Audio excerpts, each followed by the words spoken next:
All right, another corporate online training. Said no one ever.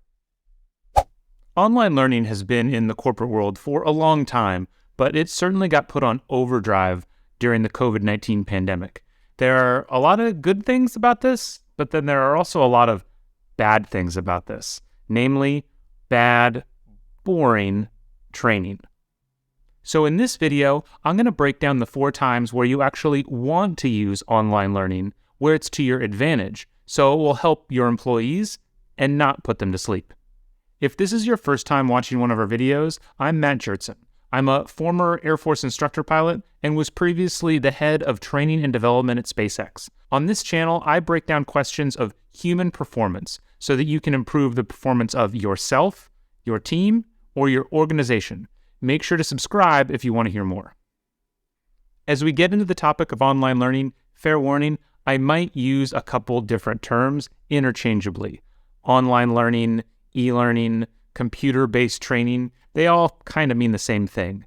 Really, it all is meant to describe learning that can happen asynchronously, which means a user can sit down at their computer and take it whenever they want, rather than having to schedule it at a particular time. So just keep that in mind as we go through. Now, before we get into the 4 times where you want to use e-learning, I want to start by talking about a couple myths that I often hear around e-learning.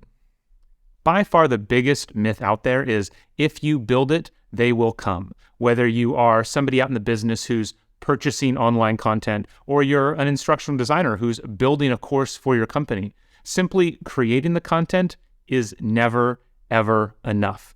Especially today where people can just get on YouTube or watch a short.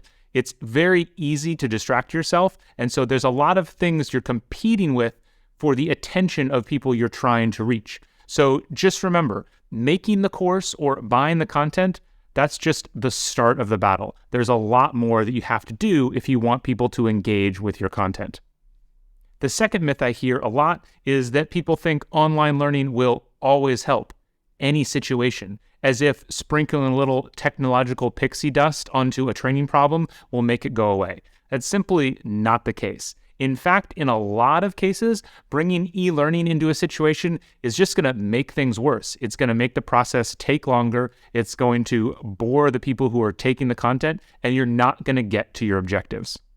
Finally, and this is another huge myth I see, a lot of people confuse completion with competence. You see, with online learning, there isn't necessarily that direct interaction between the learner and the teacher. And so there's not as much hands-on testing of knowledge. So you just put a quiz at the end, and that'll do, right?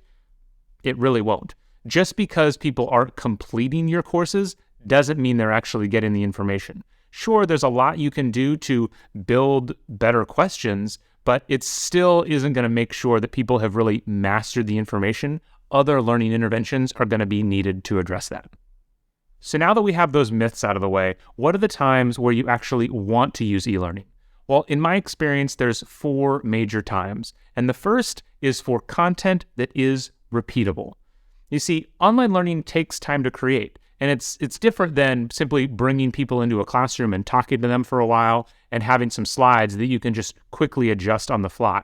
And because the content takes a little bit of time to create, you want to make sure that you're going to be reusing that content next month, next quarter, maybe even next year. And I think actually when you're creating e-learning, since there's a wide variety of levels of production value you can create, you want to keep that in mind. When you're thinking about content and what you're going to create, think about how long you're going to be able to use it for and use that as a gauge for how many resources you should really put into this. If you keep that in mind, there are ways to make content that you can tweak. Don't think that everything has to be set in stone for years, or most companies would never use e-learning. But you do, just as a general idea, want to make sure that the majority of the content is going to stay static for at least a reasonable amount of time. And it's kind of up to you to determine what reasonable is given your organization. The second related time you want to use e-learning is when you want to take learning to scale, right? You really need to expand your operations because you're opening new locations, you're hiring on a lot of people. And very often when you're hiring new people into a company, the learning team, the leadership team, just the personnel that you have available to train doesn't necessarily scale at the same rate. And so in order to keep up with that new demand, you have to find other ways to give it to them other than in person. And e-learning is a great way to do that because you can take one instructor, sit them down, create the content, and then distribute it to as many people as possible. It allows you to scale across numbers. It allows you to scale across time zones. If scale is your problem, online learning is a really great potential solution.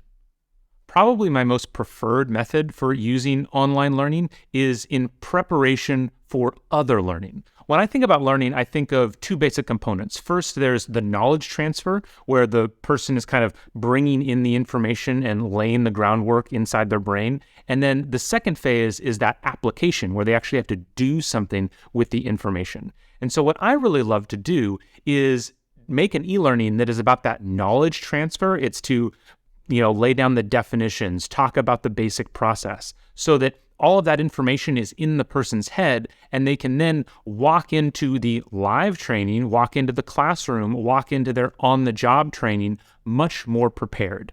Anytime you're bringing two people together for training, you have to make sure you're utilizing the time as best as possible, especially if the trainer is one of your highly successful subject matter experts. They're really busy. They're driving the business. If you want to take the time to bring them into a classroom and stop them from contributing to the business itself, you want the people coming in to be fully prepared. And e-learning is a great way to do that. That way, when the classroom session starts, they're not going through the definitions and boring people with a lot of information. They can just immediately jump in to the interaction and the application of that information. This has a lot of benefits. Not only does it save time for everyone, like we already talked about, it's a lot more engaging for the learner, and it creates two different touch points so that there's more repetition in the person's brain, which makes it much more likely that they're going to remember the information and be able to apply it out in their work. Very related to using online learning for preparation, I also love to use it for follow-on drip campaigns, because if you've ever seen anything like the forgetting curve, when you're exposed for information, most of us lose it relatively quickly. And the way to keep it into our brain is to consistently remind us. So if you have a live session where you bring everybody together and teach them some stuff, and then a week later they're assigned a course that's kind of a summary and reminds them of the things that they saw, maybe quizzes them on a few things, and then a week later they get another quiz that's maybe a little bit shorter. It's an excellent way to really anchor the information inside the learner's brain, because that repetition is what will really cement those neural connections so that they remember and can again apply it out in their work, which is the point of all of this. I've been making online learning for a long time, probably too long.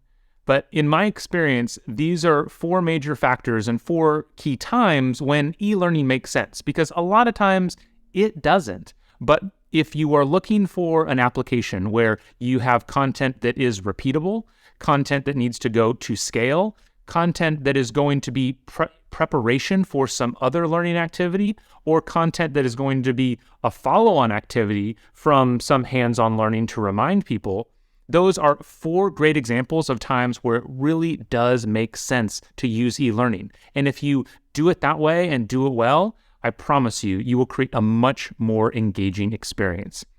So what do you think? What are some other times where you have found e-learning successful? I'd love to hear about it in the comments. If you like this video, also make sure to subscribe. We're covering a lot of really great material, and I'd love to have you with us for the journey.